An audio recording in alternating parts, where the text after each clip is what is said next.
All right, so we're now going. Okay.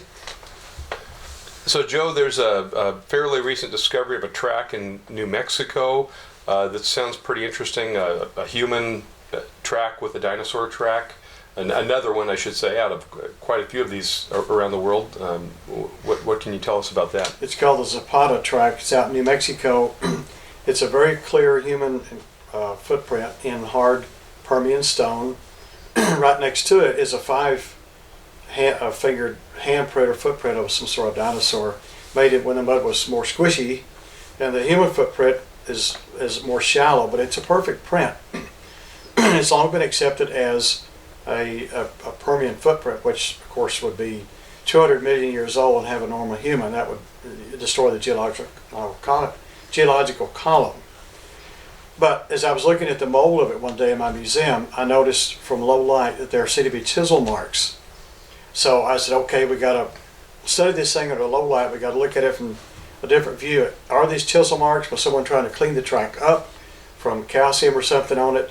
Why do those marks appear to be there? Are they really chisel marks or something else?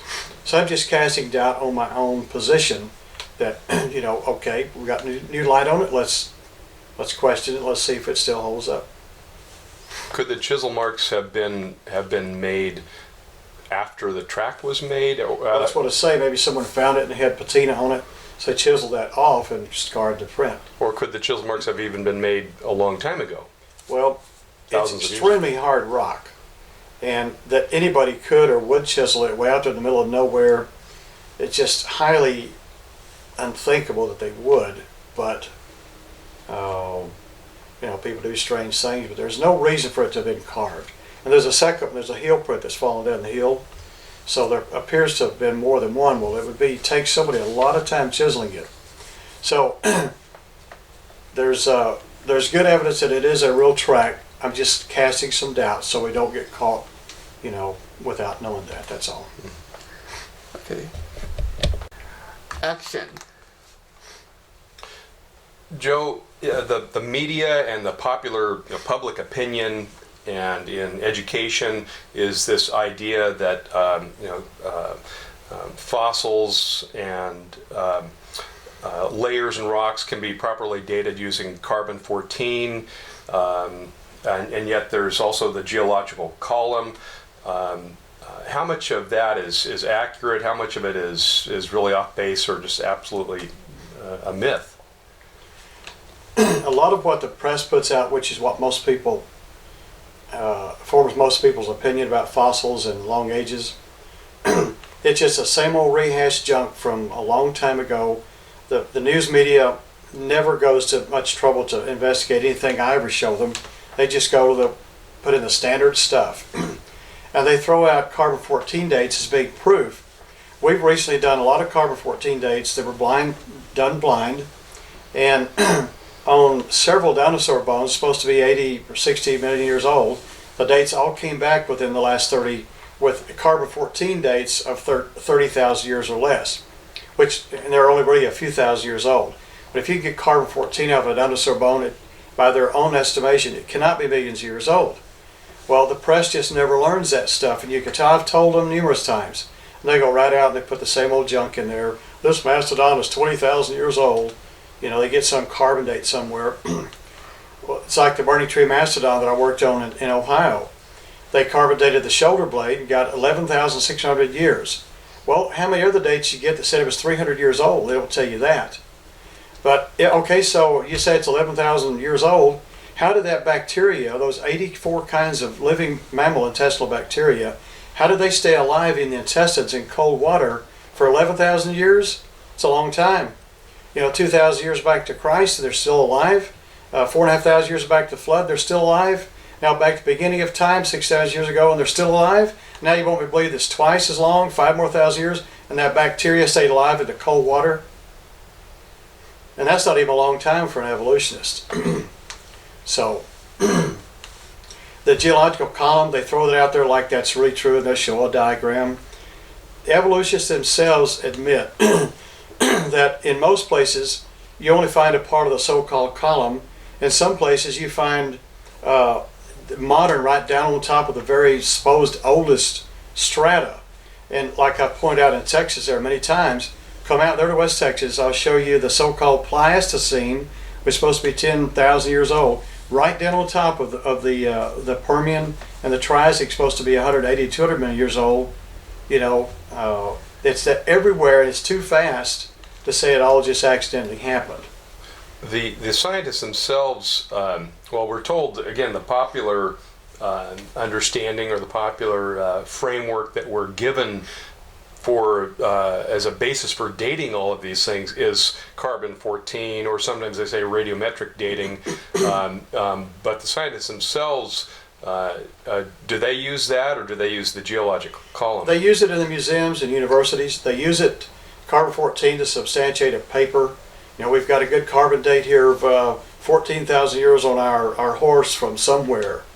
Well, you know, if we dated the horse and got to date it 500 years, they'd throw it out because, well, it must be contaminated.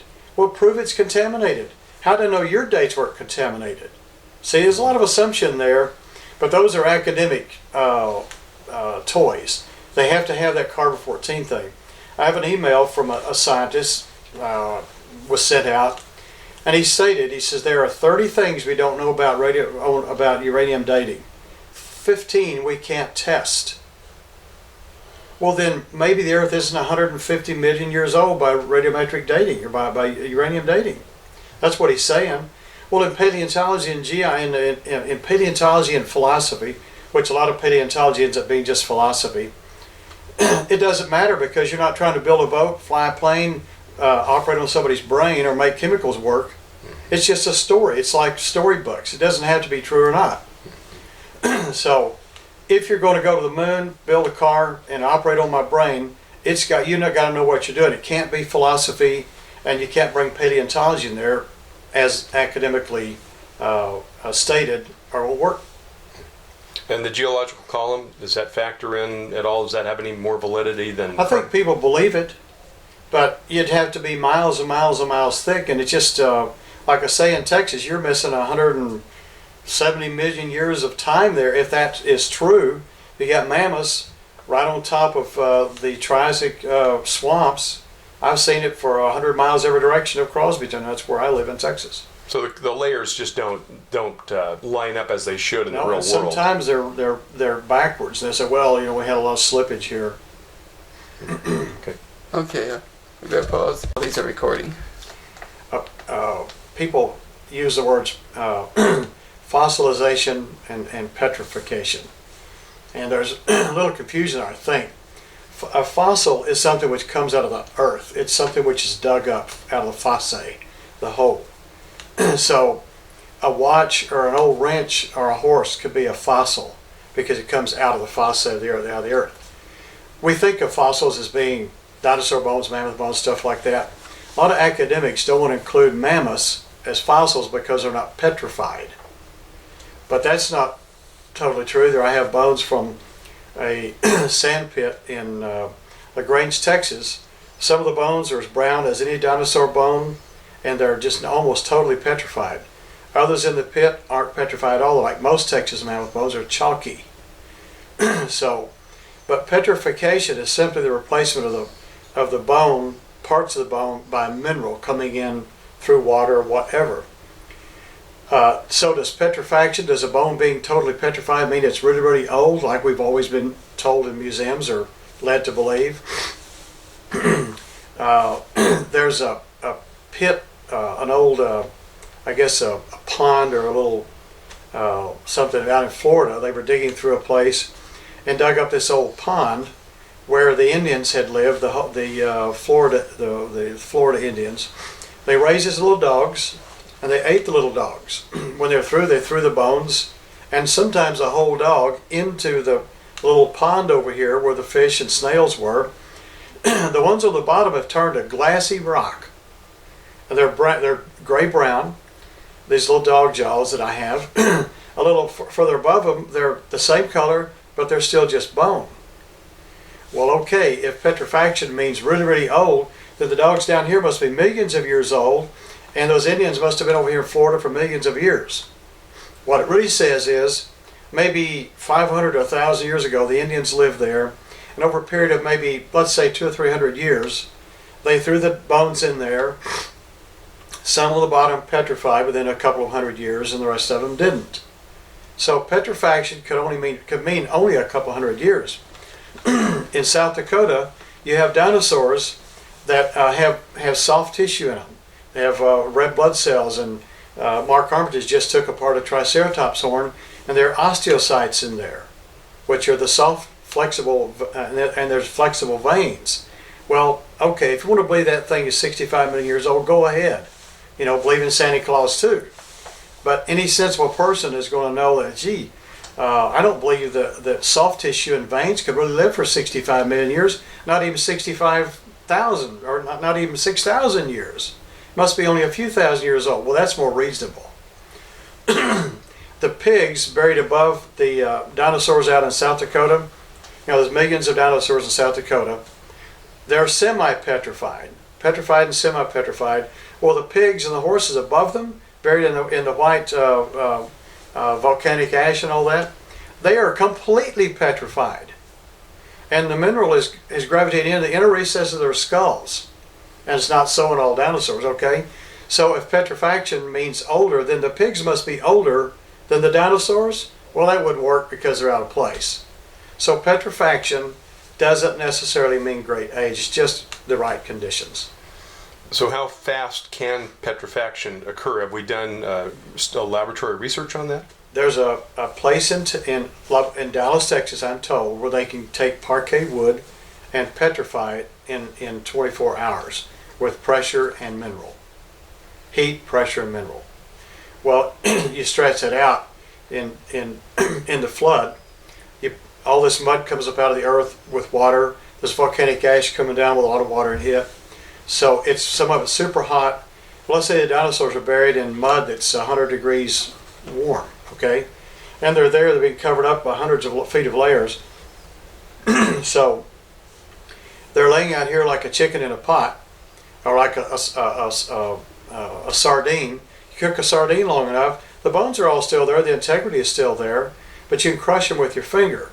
If you introduce mineral in there, well, that mineral is going to really easily enter into that cooked bone. That's what it looks like happened to dinosaurs.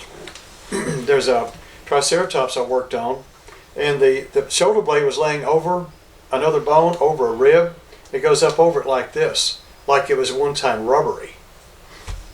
So that bone must have been cooked soft, the earth settled, and the shoulder blade settled over that other bone and then petrified. I know a friend that dug up a bent T-Rex bone. It was in there and it got bent when the earth shifted while it was still rubbery.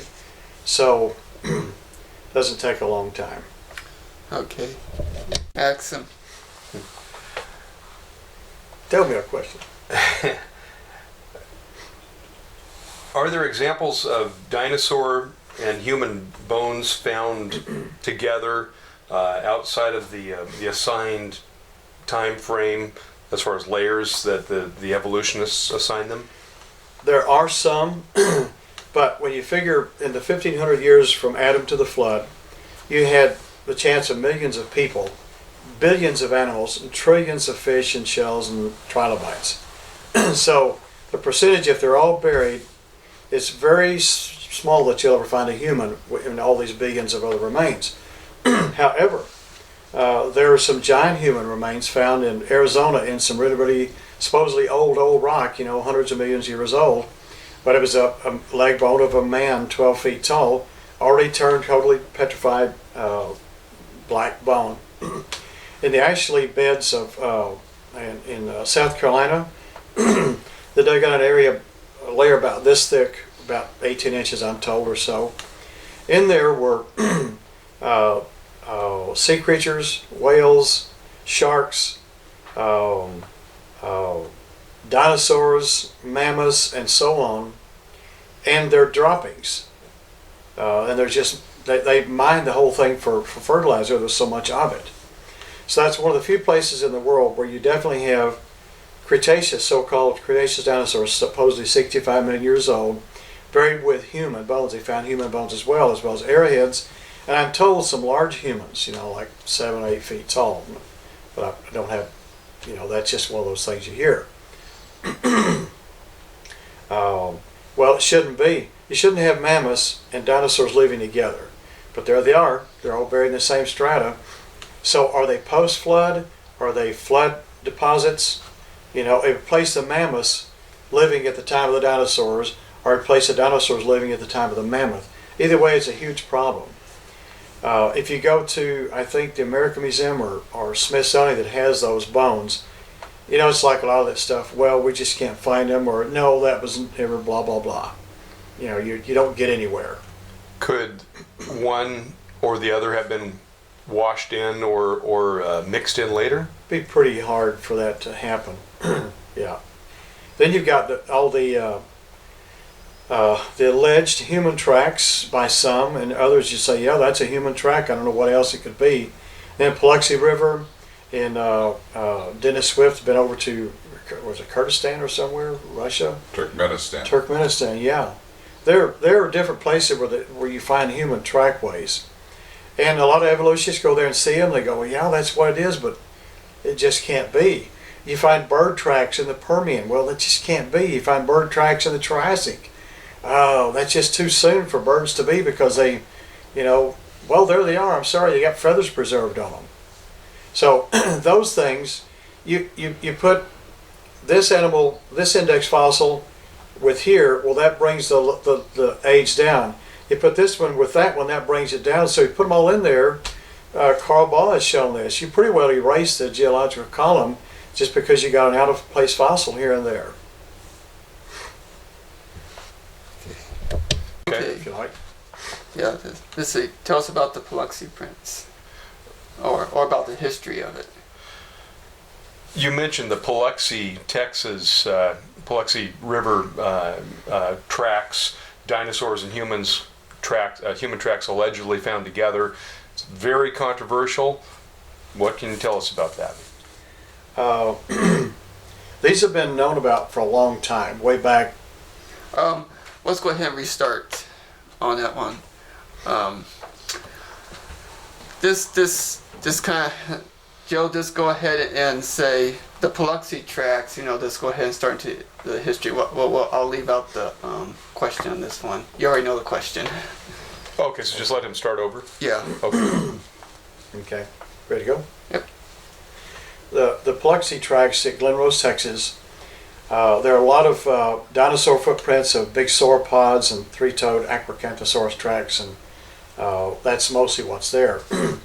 Then there are quite a few tracks that can't really be anything but a human footprint. There are trails of them, and Dr. Carl Baugh has excavated more of those than anybody. John Morris was a part of that at one time, and others have been down there. A lot of creationists shy away from them because they're afraid there's so much controversy, because it's such a critical thing. If you've got 80 million year old supposed dinosaurs and human tracks together, it just kills the evolution theory. So it has to be fought.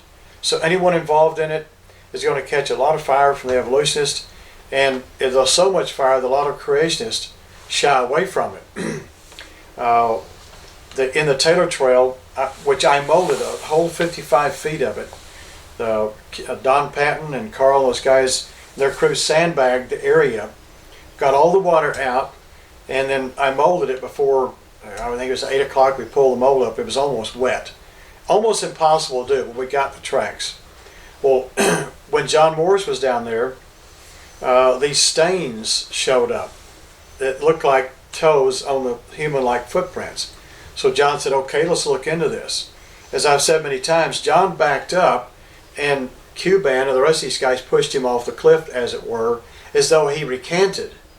Well, there's so much noise about it then that John, I think, just got tired of answering it. But those stains are there. I've seen them. Could they have been man-made? They don't look man-made. I'm an artist and a faker. I know how to paint and stuff. I don't see how they could be man-made. Maybe they were. They look like stains just came up out of the ground, But they're more or less flat. They're not an impression. You have the impression of the human-like footprint and the other dinosaur footprints.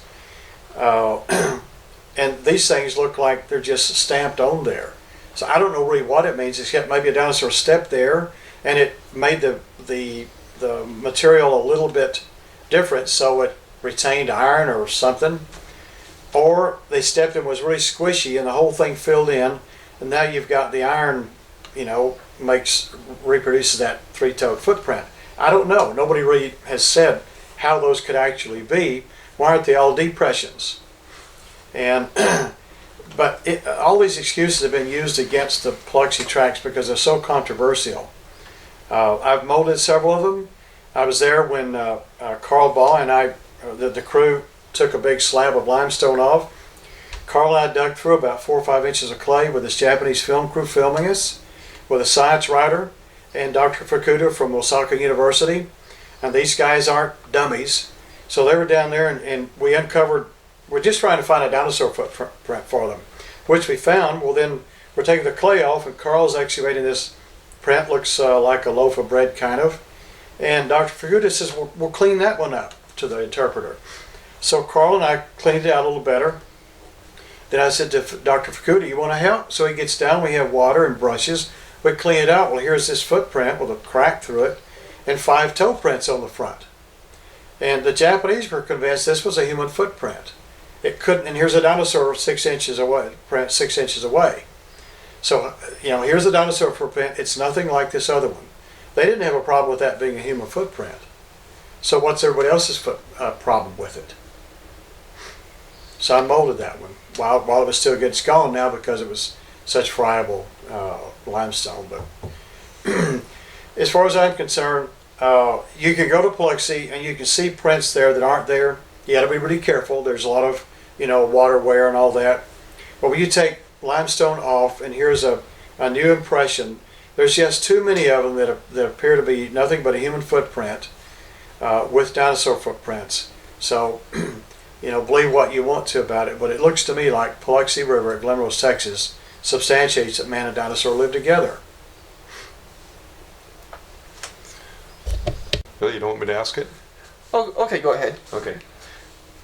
Joe, paleontologists make some pretty dogmatic claims about dinosaurs supposedly having evolved into birds. What are your thoughts on that? No. They're either finding fossil birds that have teeth and long tails, or they're finding dinosaurs that have filaments in their skin that are preserved. They took some sea creature, I forget now what it was, and they let it desiccate to certain time, like this is desiccated for a week, this is desiccated for 2 months, 6 months, etc. And they found that after a certain amount of desiccation, this one looked like the fossil. So they thought that was the final product, and sure enough, it's just a desiccation of this one. So there was no evolution there. And I think the same thing is true in dinosaur skin. There are these filaments that run through it, cartilaginous, lines and that sort of thing, or rods. And sometimes those ossify, and there's enough bone there that they replace. I mean, they're in the matrix. So dinosaurs are very complex animals if you just look at their skin. And I think it's very possible that these so-called feathers they're finding are nothing more than filaments that preserved in the skin, and the rest of it didn't preserve. And a lot of times the feather part is assumed. Well, that's so much of paleontology. It makes me sick. It's all assumptions. It's art. They take a little monkey down here and turn him into man up here through art. Well, art is not science. Art is just art. Art can lie. So what's the real hard science? Well, some of the stuff we just don't know what it is. But they make dogmatic statements all the time like, oh, that's a fact. Well, then next year they change it. Well, this is a fact now, and that's not a fact. Well, then you were lying back here. Admit it. Or at least you were wrong. Yeah. Or at least you were wrong. So quit cramming your new stuff down our throats. Amen, brother. Can you give us some examples of pre-flood animals, insects, or humans? Uh, And how they differ from modern specimens. the difference between pre-flood animals and today's animals, actually the difference between pre-flood animals, today's animals and post-flood, right after the flood. The world before the flood the whole world was tropical. You find that through the fossils.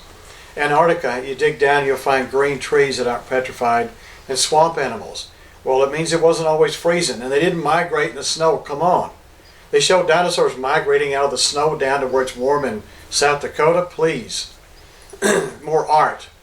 But you had a tropical world everywhere, which allowed these animals to grow as long as they live, like crocodiles, other reptiles, turtles. They don't have epiphyseal caps, some of them. So the long bone just grows and grows and grows. The cap lets it. On mammals, us, mammoths, horses, buffalo, at a certain point, our long bones fuse to the cap. So we don't grow any past that. We may grow a little more bulk. So mammals, under really optimum conditions, grow a lot bigger than they do nowadays. And you could ostensibly say people do too. The canopy theory, Carl Ball says it was metallic hydrogen, others say it was ice, water, whatever the conditions before the flood were, there was a lot more oxygen, because look at the plants, look at the animals, look at the limestone, which was a product of the Noah's flood. It's got enough oxygen, I'm told, in it to, if you release it, you'd have twice as much oxygen in the world. Well, what would twice as much oxygen do? You'd grow better, you'd digest better, the plants would be better, you'd heal quicker, all those sort of things. Well, let's put all that oxygen back out there, you'd have the pre-flood world. Well, let's say you compress it a little bit. Now it's really great. It's like a hyperbaric chamber. That's why Carl was making those machines, trying to see if can we recreate that. What would it do? Hyperbaric chambers. Hyperbaric chambers, yeah. So now were men? Was Adam 16 feet tall and Noah was 12 feet tall and we're 6 feet tall? I've heard that said. Obviously, if conditions were better for animals, they're better for people. But the only way we can define a giant is by us. The norm in all the history of the world, as far as we know, has been a 6 foot tall man. Between 5 foot and 7 foot, even 7.5, 8. Those are still within our gene pool. Oh, sorry. When you back up. Pick up the norm throughout history. The norm throughout history. Skeletal wise and historically wise, is basically we're all about 6 feet tall within a few feet. If Noah were 12 feet tall, like some people say, then the ark would have to be 900 feet long or so, because a cubit, is here. Even if you have the royal cubit, it's just a couple more inches. But to say the cubit is this long, well, you got to have a 900 foot. No one has ever suggested the ark was 900 feet long. So would that be a problem? Oh, well, there would have, the Bible says it's 450 feet long, and every witness has always said about the same thing. So the floors are 15 feet tall between them. So people said, well, that's because Noah and his people were 12 feet tall. Well, that's, it's a reasonable deduction. But maybe it's just to give airspace, let the fumes and stuff go up and vent out. So, but the whole giantism thing, at least among humans, that gets off into the question of the sons of God, the daughters of men, the Nephilim, and a lot of hugely controversial subjects which some people won't even discuss. But you do have giants. You do have the Nephilim. The Bible talks about it. All the people that the Israelites had to fight, all that sort of thing. To me, they're big people. Today, they're acromegalyaks, or they're just pituitary glands go off and they get to be really big, but they're usually crippled. They can't hardly get around. But if you have whole armies like Goliath, he's an athlete, and he's 9 or 10 feet tall, and they're brothers. They were all evil, 6 toes, 6 fingers, 2 rows of teeth, Satan worshippers, that sort of thing. That just doesn't come from ungodly men marrying godly women, or godly men marrying ungodly women. It doesn't produce evil children that are 12 feet, 20 feet tall. So in my estimation, when you get into the record of these giant people before the flood and after the flood, Atlantis, Poseidon, all this stuff, there's some other thing at work. So it's not natural good health. I don't think there's more to get. And we have fossil evidence of humans that big. I think so. In my book, Giants Against Evolution, I try to show, here's this report from 300 years before Christ. Well, we can't check it out other than to read what we have on it.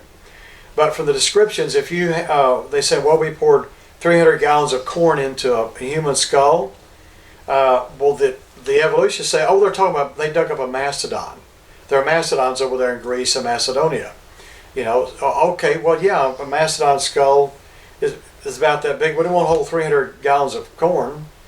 But a human skull that big, as big as a mastodon skull, it's all hollow. You can put a lot in there. Mastodon brains are only this big. The rest of it's all just sinuses and foam, basically. So you can't say they're mastodons. And let's say that the thing says 90 feet long. Let's say, well, you know, maybe this 45 feet. You want to accept 45? No, no, no. Half of that. Well, okay, 25? A man 20 feet tall? Could they be that off? Maybe he was 18 feet tall. Well, you're going to believe in an 18-foot tall man? So I think a lot of those ancient reports were accurate, or even if they're half off, you still have a man you can't explain by pituitary glands or anything else. And sometimes they're known people, known entities. They're a king of some sort. And so what I did in the book is show from a paleontological viewpoint, this cannot be a mastodon. And some of the mastodons we're talking about over there have tusks that are 17 feet long. They had, you know, the goddess Diana was sculpted out of mammoth ivory or elephant ivory. You know, today it'd be tens of millions of dollars worth of ivory. Well, where'd they get the ivory? Well, from elephants. Okay, so when they find a fossil elephant out here that's got tusks on it, they can't tell that that's just a fossil elephant like they made the sculptures out of. I think they knew those were fossil elephants. They weren't digging up elephants and thinking they were a man. They were digging up men that were huge, knowing they weren't elephants. So, what are some of the biggest actual human bones that we know for a fact are human bones that you know of that we've found? Well, the cover of my book, I'm standing there by a sculpture I did of a report of some these mounds they thought were hills, which they bulldozed through, and they turned out to be burial mounds in Homs, Zora, and in Turkey. And I think all over Egypt they find these same things. And they measured this, the road crew got out and they, oh wow, these bones, so they measured one of the femurs. It was 120 centimeters or about 47 inches. And they said there were several of those.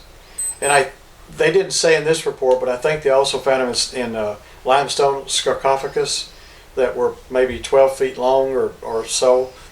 And in there they bury these giants. Most giant burials are laid out flat.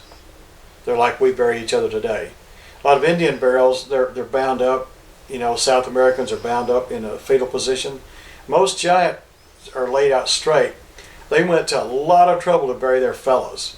They bury them in granite coffins, polished like water down in Mexico.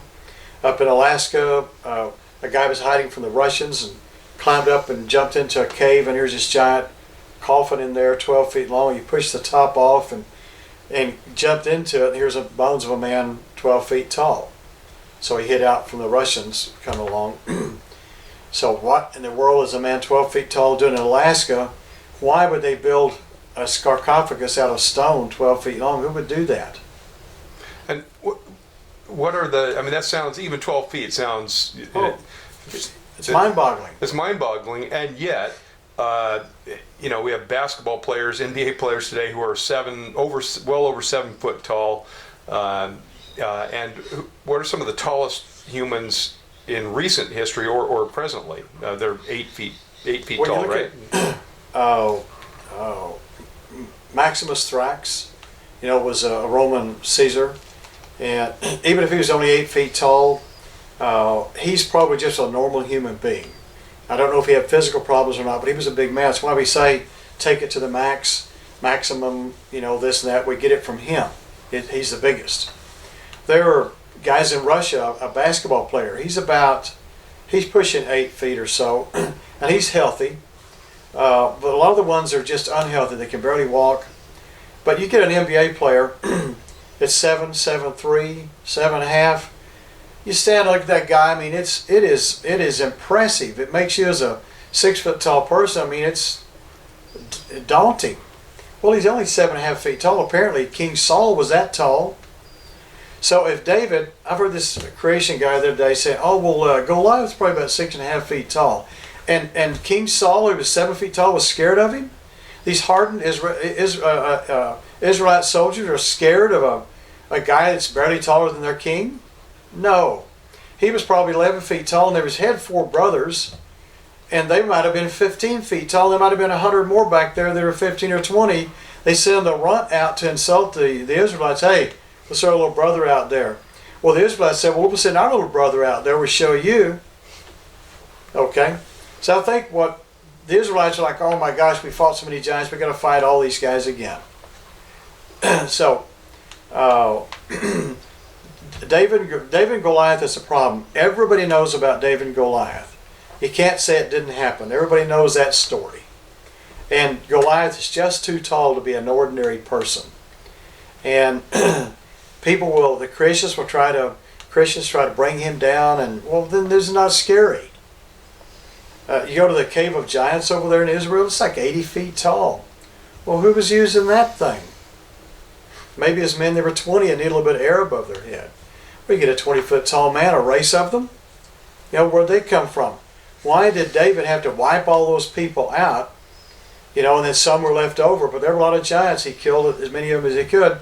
I think a lot of them fled. And about that time, you have these giant megalithic structures occur all over South America. You have when the Indians get here, there are races of giants 15 feet tall, some with long red hair, some with long black hair. They're basically white people in many cases. And they're all evil, they're all wicked, they're cannibals, homosexuals, saint worshippers, drug takers, you name it. The Indians hated them. And here's the thing, a lot of the Indian names apparently mean the people, you know, the first people.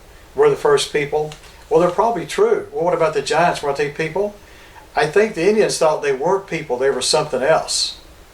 Like a mixture of, they talk about the ones that come from the sky, or the ones that come out of the earth. And, you know, you can't just discount everything the Indians say because there wasn't a PhD there to correct them. So I think there was something to all that, which gets back into the Nephilim theories and did angels come down and marry human women, and is that what the Indians were talking about? So it's a fascinating study, and we're just now getting into it. Wow. But it's certainly not fact. See that? But it's certainly not fact. Yeah. But it's not proven one way or the other. It's not an accepted fact by a lot of people. A lot of creationists, good people, good Christians don't accept it as a fact.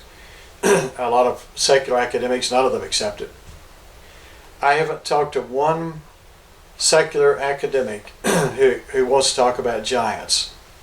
In fact, I was at a conference one time of archaeologists talking about the caves in Texas and all this sort of stuff. Well, you got Panther Cave where they found a 7 foot tall woman. I've seen photographs of her bones. They're in a freezer down in Texas, and probably lost to the house being torn down now. But anyway, I asked him, I says, what about all the giants in the caves? Oh man, it's like, who let him in here? We're not going to talk about that. He got offended. Why? Because giants remind us of David and Goliath. David and Goliath remind us of the Bible, where the Ten Commandments says, thou shalt not commit adultery. And is it also because giants suggest that, or they contradict with the idea that man was smaller and simpler in the past and evolved and got bigger? Exactly. See? The chart, the ascent of man?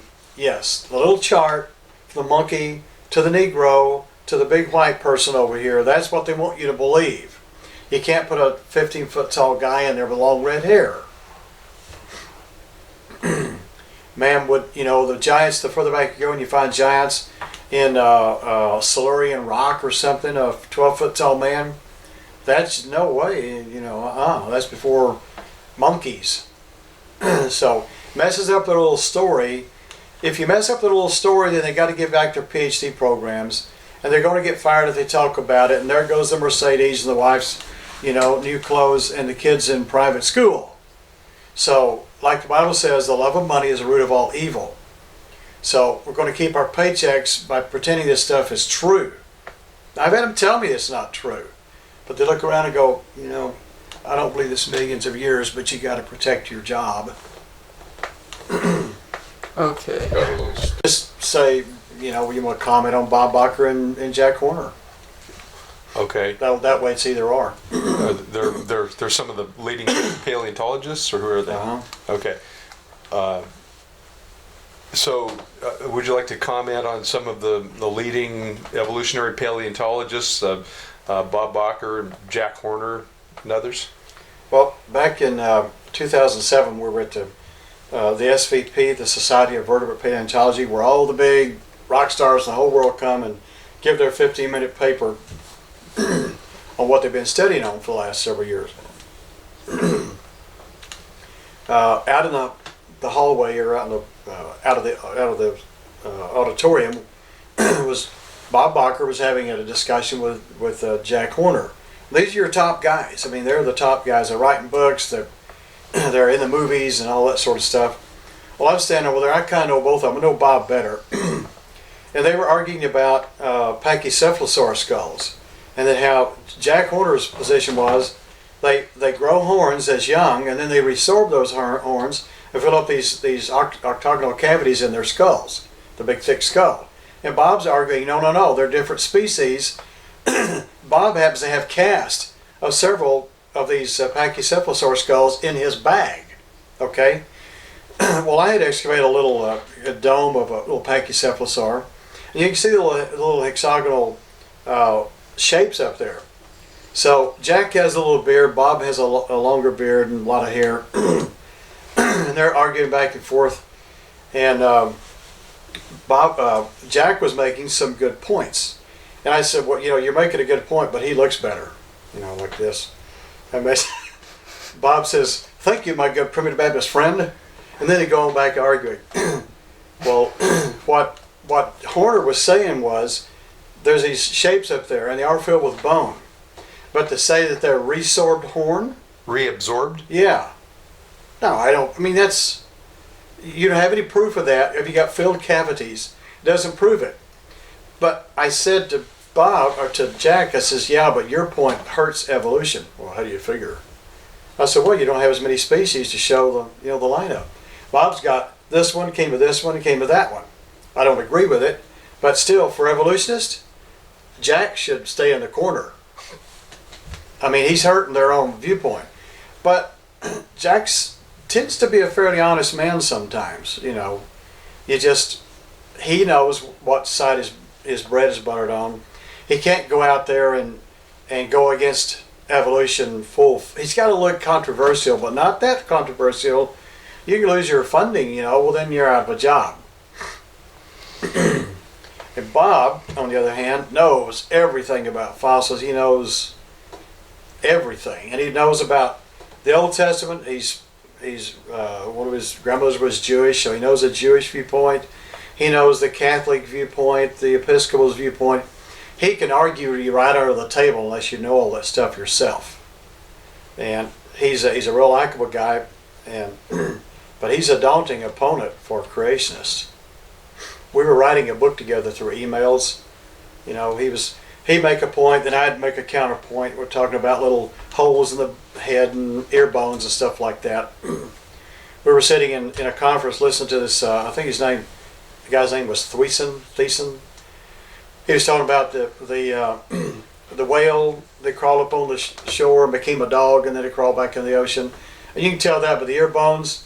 I'm sitting there next to Bob, and I said, are you buying this ear bone stuff? He said, oh, yeah. I said, give me a break. Here's the most intelligent man I know in paleontology.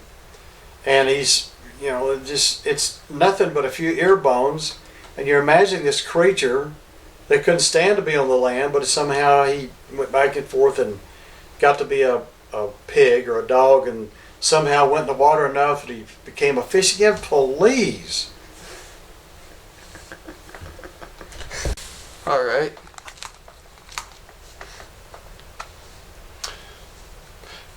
Joe, you read the book, The Emperors Who Had No Clothes. What would you say is the main take-home message?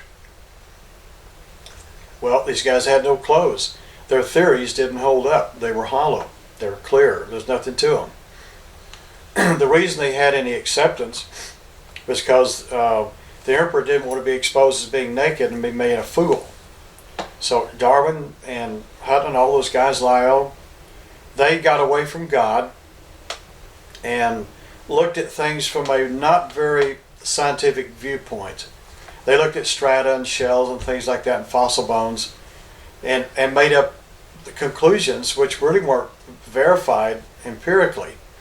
But it fit their atheistic leanings. And whatever reason Darwin had for turning away from his theological training, maybe only he knows or knew. But they basically established atheism by science, so-called. And the average person never found a fossil. They don't know a fossil from a rock.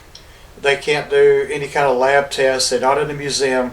So 99 and 44% of all people couldn't question their science. So they got away with it. But once the balloon flew, once they got the spaghetti to stick to the wall, they said, okay, let's just go with it. So Huxley gets in there, he's a good PR man, and ran with it. Well, there's a lot of people out there in the secret societies or whatever you want to call them with money and power. It's like, well, we can promote this. We'll buy up all the newspapers. We'll buy up all the editors. We'll have them start promoting this evolutionary stuff. The Fabian socialists said, we'll come over to America. We'll make the school system look bad through the press. We'll get the public school system in there. Well, now we got the public school. Now who controls the public school? The government. It's not a public school. It's a government school. The government says, well, we really can't be teaching about Jesus. So that's too specific. We'll get rid of Jesus. We keep God because in God we trust. One nation under God and all that sort of stuff. We got to get rid of God. And so they started working on that. And then they said, well, we got to bust up the home because it's these Christians out here with their moms raising these kids to believe in God.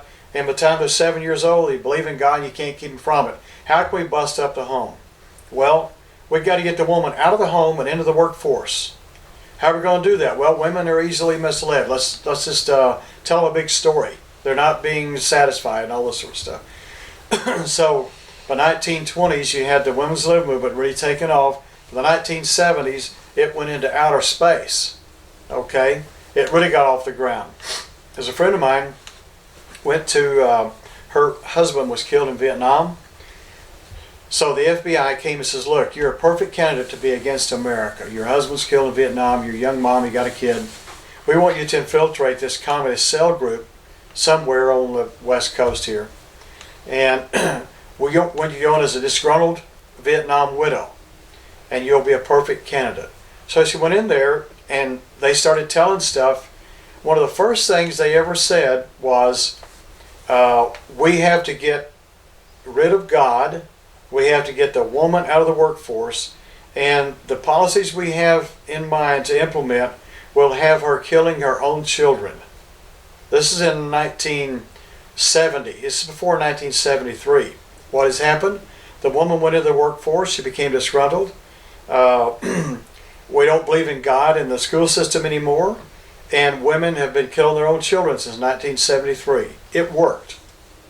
All of that was Lyell and Darwin, all this stuff was building a foundation here to say, well, there really isn't any God because the Bible doesn't talk about evolution in millions of years. And what about the caveman and the dinosaur? The Bible doesn't speak about that. And people are, oh, yeah. Word dinosaur's not in the Bible, and cavemen that couldn't even say up but ugh. Man, what do we do with all this stuff? It's science. Well, it wasn't science at all. But it was passed off as science. All right, Milt? Yeah. It's passed off as science. So it worked. It's still working. Now you've got the problem of Ken Ham, Carl Ball, Carl Wieland, Kent Hovind, all of you guys out here, myself, I hope, we've all been spilling the beans on these guys. And all this stuff is not science, it's not true. And we've got museums now. It's getting harder. There's a groundswell out here. American people are going, we didn't believe that stuff anyway. That's why we're having these conferences, to give people a little bit of ammunition. They already believe the Bible. They just don't know how to answer these questions. That's what we're trying to do. Now, you made a statement there that you were quoting the evolutionists and kind of the popular worldview that hey, these cavemen and dinosaurs are not in the Bible, but are they or are they not in the Bible? They're in the Bible. The dinosaurs were the beasts of the field. They're the lizards, that's the Hebrew word for muscular. Well, lizards are muscular as opposed to a cat. Cats are lithe. They have a lot of power. But you hold a lizard in your hands, it's the same size as a cat. He's much more powerful than a cat. So they're muscular. They're sauropods. They're lizards. After the flood, they all get on the ark. They all get off the ark. Well, the world is now different. Within a few hundred years, the world's getting colder. It's gotten colder ever since. We go through little warming periods every now and then, but basically the world is getting colder and colder and colder. Well, dinosaurs just couldn't make it. The tropical belt has shrunk down to where it is today. So dinosaurs, I think, probably are still around today in some parts of the Amazon, Brazil, and over in Africa. And the caveman is in caves. Where'd the caves come from? They're limestone caves all over the world, over Europe and other places. Limestone formed during the flood, and then because it was soft mud, when fissures open up because the earth's still moving around, water starts coming through, and it gets to cavitating and blows a hole in the earth, and then it turns out there's a little stream down here. So when the men came over from, when the ziggurat over there was destroyed, or God destroyed that whole work, changed everybody's languages, then people began to migrate around the world. And where's the best place to live? Well, a cave. Why is that? Because you've got auroch cattle out there 6 feet tall, weigh 4,000 pounds. You've got buffalo, a huge buffalo, mammoth with huge tusks, lions, cats, etc. You can't live out there. You can't build a fence. You can't have a house. You live in the cave. You start a fire in the front, put some sticks up, and you're safe. You got water. It's fairly temperate. So what are you going to do on a cold winter's night?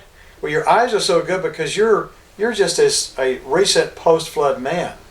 Your eyes are much better. Your teeth re-enamel. Your digestive system is great. You got plenty of meat to eat because that's what's available.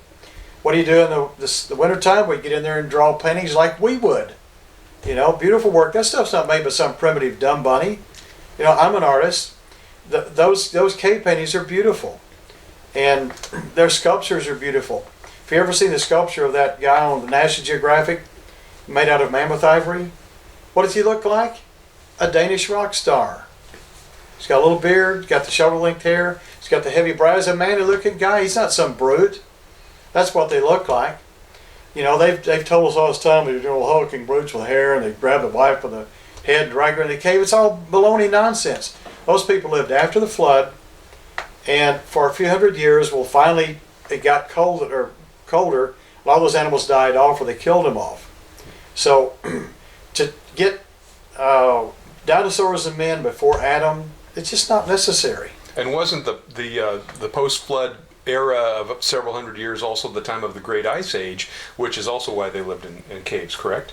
That and apparently the ice was melting as it was forming. As it was sliding south, it was melting back. So you had a lot of water. And yeah, it's cold. That part's cold, but if you look at the mastodons in Ohio, for instance, all the mammoths over in Europe, it wasn't very cold, or they wouldn't have been there. They couldn't stand the cold. In Alaska and Siberia, they're buried in frozen muck and dirt, or volcanic ash. That's what killed them. They went out there raked in the snow with their tusk. They were killed by all that snow. And they're still there. Something happened. And what about we think of Neanderthal man, Cro-Magnon man? Were they a different species of I don't think so. There's all this controversial DNA business and, back and forth, and a hyoid bone, and they couldn't speak, and now they could. They're essentially just us. Yeah, well, what about that brow and the flat head and the jaws and all that? Well, like Jack Quazzo pointed out in his book, Jack, went over there, did x-rays of their teeth of the Neanderthal man. What he said, I knew I was in trouble when I saw how they put the jaws on the skulls. He put them in the right place and took photographs. Well, they realized he knew what they had done. So that's they were trying the Musée de l'Homme in Paris, right? Yeah. The leading Neanderthal museum in the world. Exactly. Museum of Man had moved the lower jaw out so the teeth bite like a horse. Well, people have an underbite.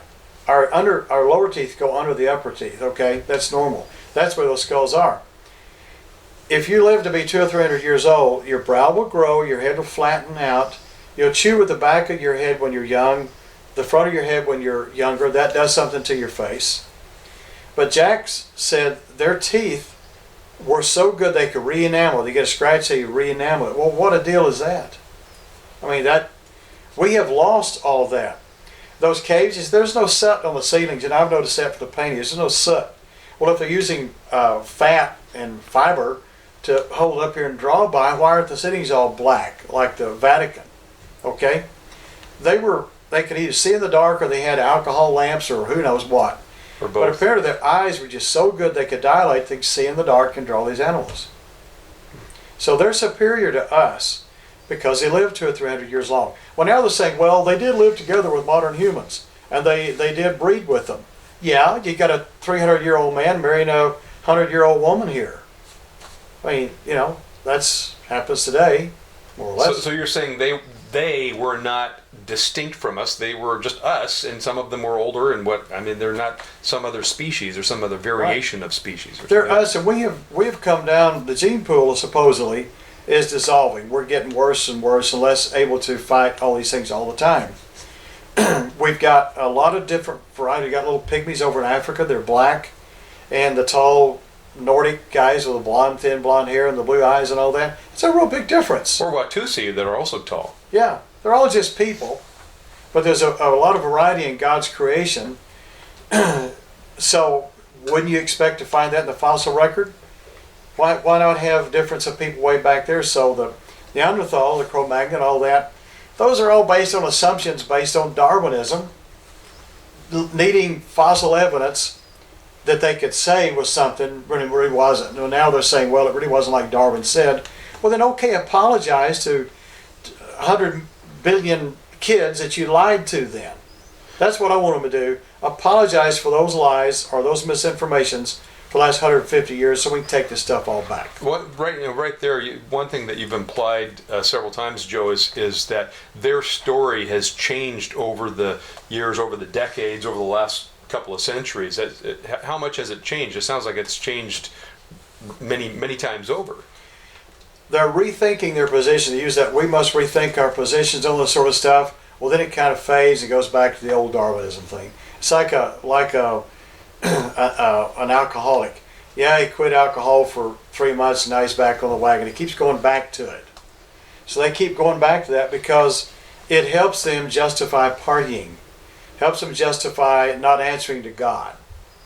That's the problem. If God were out of the picture, then we wouldn't need evolutionism. We wouldn't need to say Earth was millions of years old. We could just party. So to put it in philosophical terms, it's an a priori naturalism or materialism or atheism, essentially. Yeah. If you can get rid of God, then you don't have to answer to His laws. And what are His laws? Don't steal, don't cheat, and all this. Here's the thing. The average atheist doesn't, you don't impose those 10 commandments on me. Get them out of the school. You're just imposing religious, limitations on us. Oh, so get rid of the 10 commandments, Mr. Professor? Yes, those are bad. Those are old-fashioned Christian things. Oh, then give me your billfold. And I want the keys to your car. And your wife's pretty good looking. And by the way, I'm going to publish a report saying you didn't get your PhD from where you said you got it at Cornell. That's all a lie. And you're going to get fired. Your wife's going to leave you. You're not going to be able to walk. You have to walk to work from now on. No. You didn't. So now you want me to reapply the 10 Commandments for your benefit. no adultery, don't steal, don't lie. Oh, so you really are a Christian after all. Oh, no, no, no. Well, be consistent. Well, in short, what they do is they steal the biblical principles from the Bible and they kind of reinterpret it, but it's part of Dewey's situational ethics, shall we say? Situational ethics, yeah. What makes me feel the best and makes the most money at this moment? Well, this is what the deists did back in the 1700s, was they took principles from the Bible, but they took God out. So they didn't have any direct responsibility to God, but they still had a cause, a God, but no rules. They want to have their cake and eat it too. They knew that you couldn't have a government where everybody just did their own thing. You have to rule people in. So we got to give them an opiate. What's that? Religion. Well, let's let them have the religion because that'll keep them under control. They won't steal, they won't lie, they won't cheat on my wife and all that sort of stuff. Now that's good. But we're not going to answer to that because if we want to do all this stuff through banking, through education, we'll do it. So, yeah, they need people to be Christian. And now that they're allowing all this non-Christian abortion, homosexuality stuff, it's going to get out of hand. Because you can't control people who have been given the go sign to not be controlled. You know, they're cutting their own throat. Yeah. Okay. Now let's take a new clip.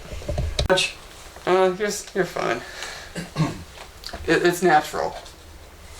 And there's sometimes we can take some of that out, you know, put a picture or something like that. And be Right.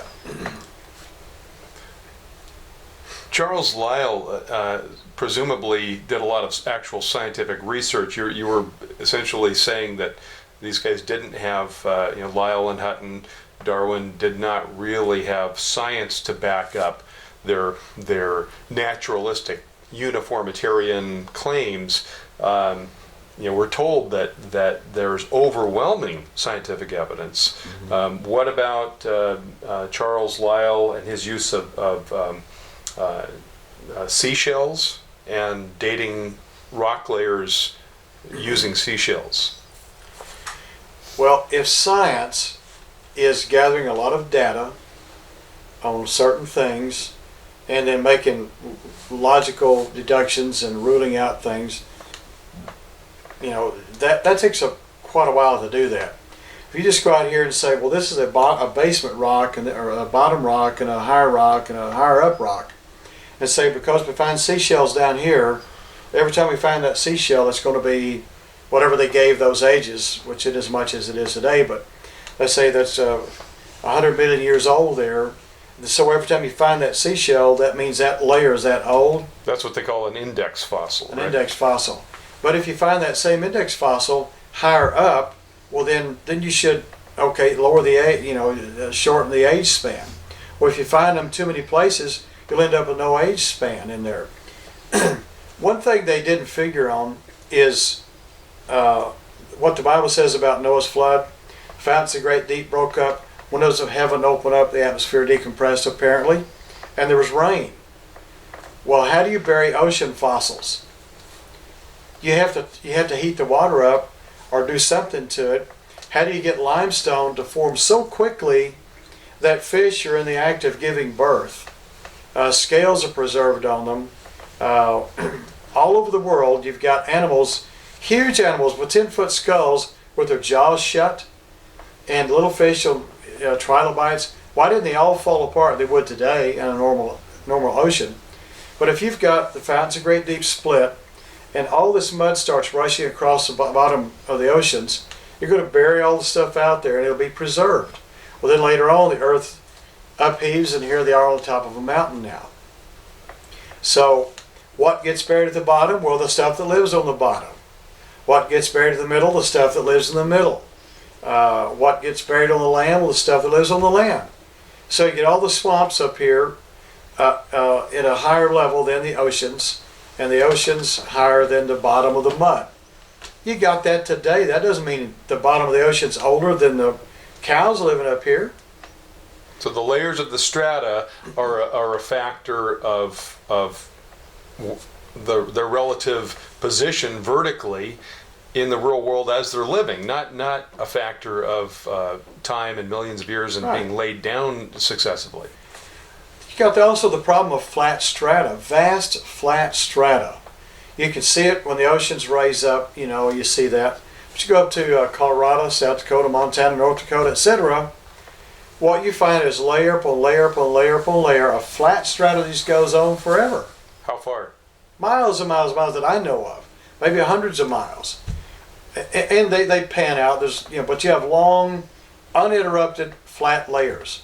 You drive through, going up to Colorado from Raton to Colorado Springs. You see these big road cuts. Here's all these strata laid down. Here's a little layer of a little yellow layer, about an inch thick. You see that in lots of places. The allosaur we dug up had little bitty 1/8 inch layers all in here. Well, why weren't they disturbed if that thing, it took millions of years or 1,000 years for it to get buried? Why is it there in the first place? Why are his jaws still there? Why are the teeth still in the sockets? Why are his chevrons still attached to his tail bones if he laid around for any length of time? Well, like Mike Trebo said he was making fun of the idea that it was buried in Noah's flood. I said, well, it was buried in the flood. Well, yeah, they're all buried in floods. Floods. Well, yeah, you like get a flood here and a flood there and a flood over here the same day. That's what you get in Noah's flood. You have all this water moving around, but it's laying down flat strata because the water is moving along, dropping this stuff out.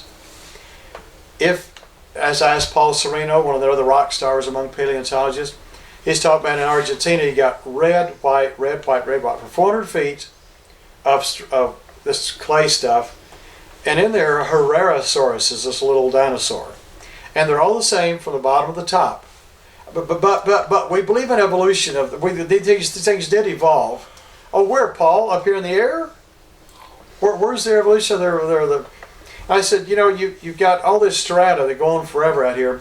Where are your fossil canyons? He just didn't. It's like I asked him in Spanish or something. He didn't know how to answer. Went to the next question. Where are your fossil canyons? You got all these flat layers. You go to the Grand Canyon, my gosh, it's cut through 2 miles of strata. You go to my canyon in Crosby down here, it's cut through 1,000 feet of strata. All the strata. South Dakota, it's all cut through. Why aren't all the layers all cut through all the time? You have this layer, and 10,000 years later, you have another layer, but in the meantime, you get a canyon here and a canyon there. So the next layer comes down like this, like that. You don't ever find that. It's all the canyons happened after all the strata is laid down, because they're all laid down during the flood, most of them. The abatement cut the canyons, and that's why we see the strata, but they're all flat. That's a huge problem for the evolutionists and the long agers. The abatement cut the canyons. The canyons were not formed by slow, gradual erosion from a little stream or a river. No, that's happening today. You'll lose. Well, our canyon there in Crosbyton, I've recorded buffalo bone layers for 20 feet in reworked sandy loam made up from the rocks above the sand. Well, why are they being exposed now? The whole canyon was filled in with 20 feet of slowly accumulating dirt over partially scavenged buffalo carcasses, okay? Well, it filled up, and then the weather changed a couple of 100 years ago. You get violent rains that come in and cut down through this soft dirt and make creeks and dry creeks, and now expose all these layers of buffalo bones. So we're seeing that happen today. But eventually, all that dirt's going to be washed away in another couple 100 years. That dirt will all be gone, so will the buffalo bones. Why wouldn't that happen to dinosaur bones? But they're not. They weren't disturbed. They laid there till we see them today. Okay. I'd like to ask one more thing, if I may. Real quick. Okay. As I understand it, the thinking is that the layers, and this is not necessarily pertaining to fossils, but just the layers, the stratigraphy and the geology of the Earth itself, that these layers were laid down over time. That's how they got there. That's why we have the the structure of the Earth that we have, the size of the Earth that we have, because these layers were laid down, multiple layers were laid down, which says that before they were laid down, they weren't there. Therefore, the Earth was apparently smaller in the past. The Earth, apparently, according to the evolutionary uniformitarian geological framework or paradigm, the Earth must be getting bigger, apparently, and therefore it must have been smaller in the past. And I mean, I haven't heard them come right out and say that, but that's sort of the implication, is it not? That I mean, what did it start out the size of a golf ball, and all this cosmic dust just sort of over ages and billions of years sort of adhered to this little sphere hurtling through space and created the Earth that we have today? Is that, I mean, isn't that sort of the implication? I've asked before, where did all the dirt come from? Where did all this stuff, where was it before? Because they weren't living out there in 20 feet of mud. That covered them up. Where did it all come from? I asked one paleontologist that, and he says, in South Dakota or Wyoming, so the Rocky Mountains, it washed out the Rocky Mountains. Well, they're ways away from here. They're a long way from here. And besides that, they're all sharp. They haven't been eroding very long. And they were all flat layers of this same stuff. They've been raised up. What they did was send all that mud and water down to Texas and buried our mammoths after the flood. So how did all that dirt get there? Had to come up out of the earth. Had to be scoured off of the earth and buried all this stuff in it. So does the earth getting bigger? Maybe when the flood occurred, for the water to go back in the ocean, maybe God just expanded. I want the water back in the ocean, meaning for the earth to swell a bit so the water runs back in the ocean. I don't know. But it did cover the earth.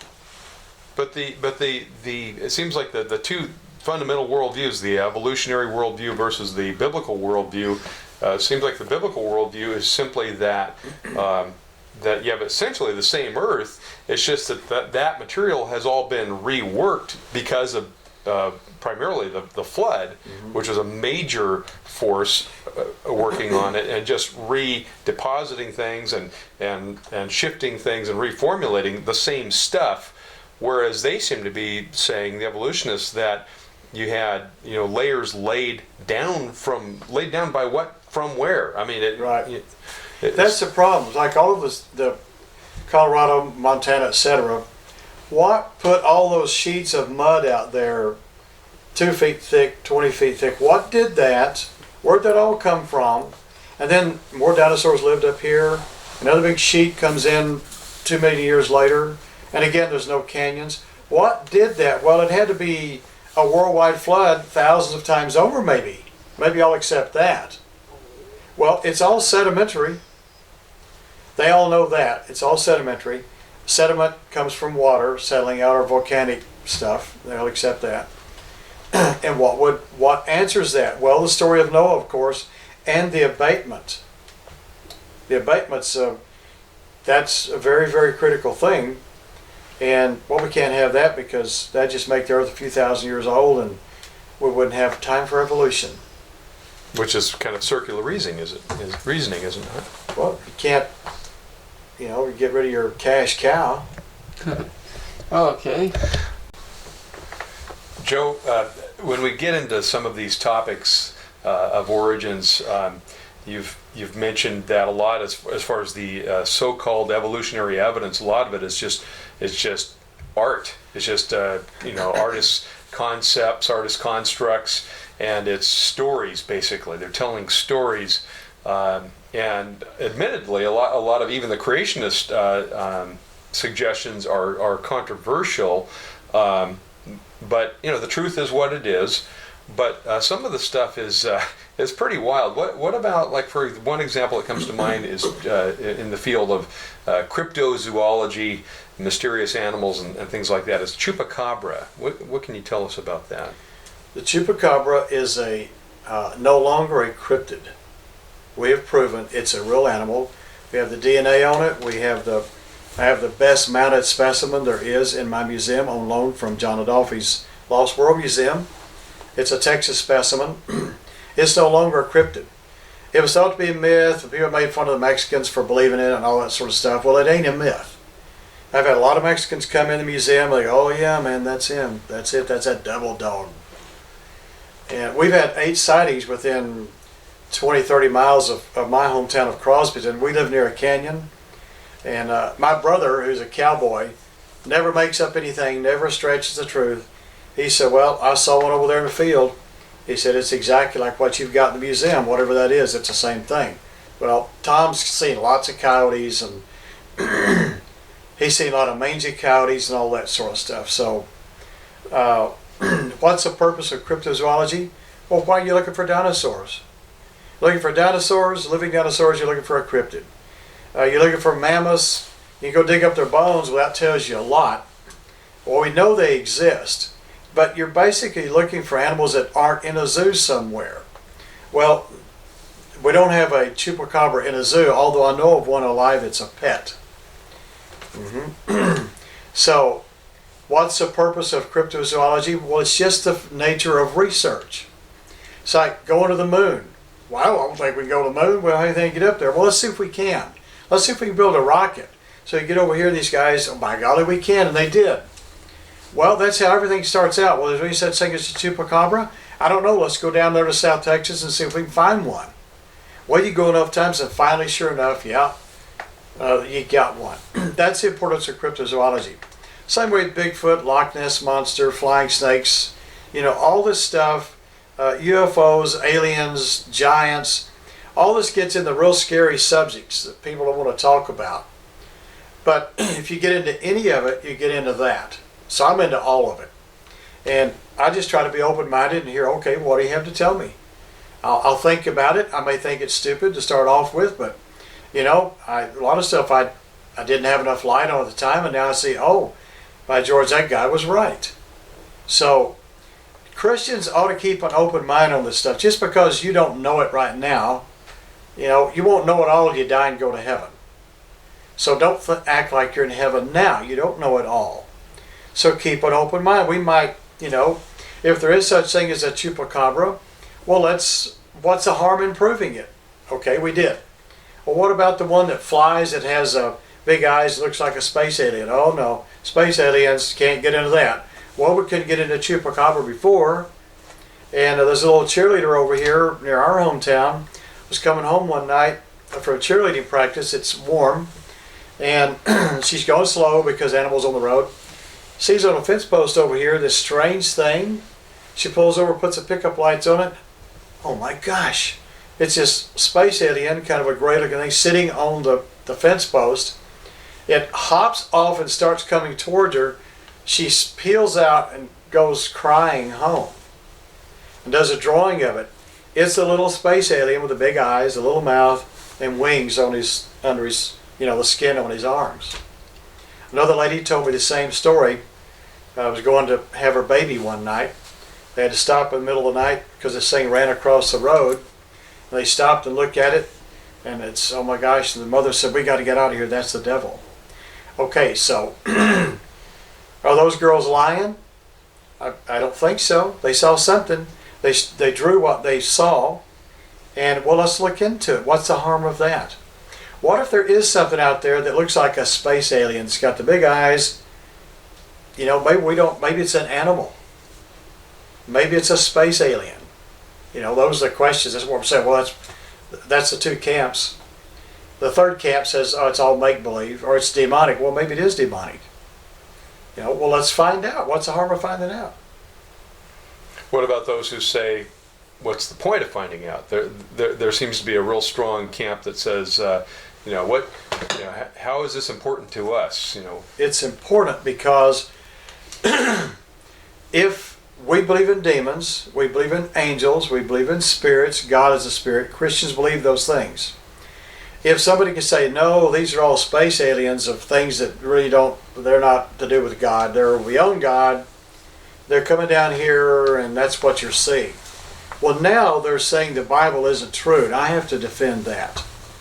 So, if they're saying this little creature is proof of aliens that deny the Bible, then I have to answer it. So back to chupacabra, what is that? Because it kind of sounded like you were talking about two different categories of things. There are 3 or 4 of these things. Some hop, some are brown, Some are this dog creature.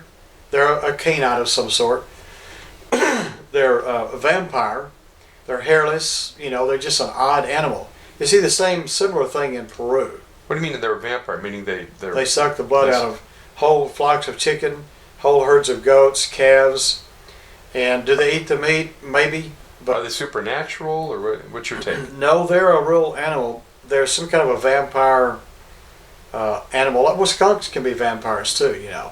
They're blood suckers. A vampire bat is, right? Yeah, they're a chupa also. They suck the blood. Is that what the name Chupa means? Yeah, chupa is blood sucker, and cabra is goat. The goat suckers. That's what. So they're known for draining the blood out of a goat. These punch a couple holes in the neck and drink all the blood out, not a drop left. But to be honest, certain dogs do the same thing. So that in itself is not mysterious. But why are these creatures like that as a general rule? Their teeth are different. Their bodies are made somewhat different than a coyote. They're similar. But it's just fun looking at that stuff. It's kind of like, why do people look for arrowheads? They don't, how do you know you'll find one? Well, I don't know till I look. We just like finding stuff. We like finding out things. Something's a shadow over here. You want to go see what's making the shadow. We're just naturally curious. But if they can use this stuff to say that the Bible isn't true, then Christians need to be out there answering it. Well, the chupacabra doesn't, the dog thing, doesn't argue against the Bible. But if you're not interested in cryptozoology, then you're not going to be able to answer these other things like is the plesiosaur still alive? Well, if it is, does that hurt evolution? Yes, it does. Well, then we have a vested interest to prove whether or not the plesiosaur is alive. Because if it is, that hurts evolutionism. Evolutionism is hurting us and the people that believe in God, then we need to answer it. And by the way, speaking of plesiosaurs being alive, and Christians and our attitudes toward these sorts of things, and cryptozoologists and the research, whether a cryptozoologist is a Christian or an atheist, the evidence is all just out there, and sometimes it stands up and sometimes it doesn't. And what comes to mind is the famous picture of what appears very much like a plesiosaur, and it turned out apparently to be the rotting carcass of a basking shark taken by it was pulled up by a Japanese fishing vessel. I know you know what I'm talking about. What's your take on that? And what should our attitude be toward this sort of thing? Well, the Japanese made a stamp, issued a stamp, and it's a plesiosaur. These guys are fishermen. They've seen millions of fish. Don't they know a rotted basking shark from a plesiosaur? The photographs are kind of indefinite. They had to let the thing go because it's messing up their catch. But I don't know. I'll go with the Japanese on it. The Japanese fishermen who are professionals at the business. You would think they'd know the difference.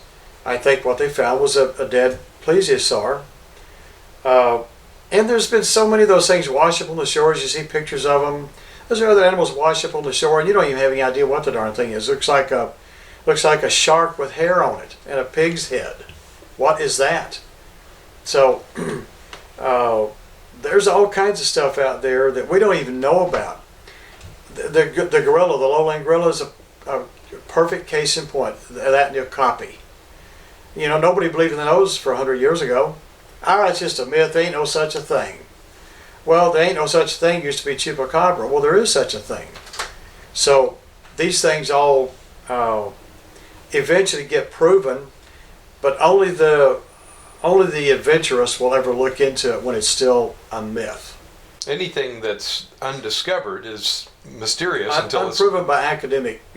Academia take a long time to verify stuff. And academia has been so long dominated by the atheistic presidents and all that academia is basically useless for looking into the whole spectrum of things. They're not omniologists like I am. They can't look at the whole spectrum because the whole spectrum would deny what they get paid, for talking about in their classes all the time. people are more specialized now. They used to be more. You mentioned omniologists. That isn't that more the way that scientists were originally a couple hundred years ago when the modern fields of science were. Our founding fathers were omniologists. They did art, they did agriculture, they built beds, they did politics, they were thinking about the Bible, they were thinking about digging up mammoths, all that stuff. You know, we're just, if evolution is true, it doesn't look like it's being proved by modern man. Everybody's, like you say, a specialist, and, well, I don't know nothing about anything but, you know, farming. Well, you know, that's not what it used to be.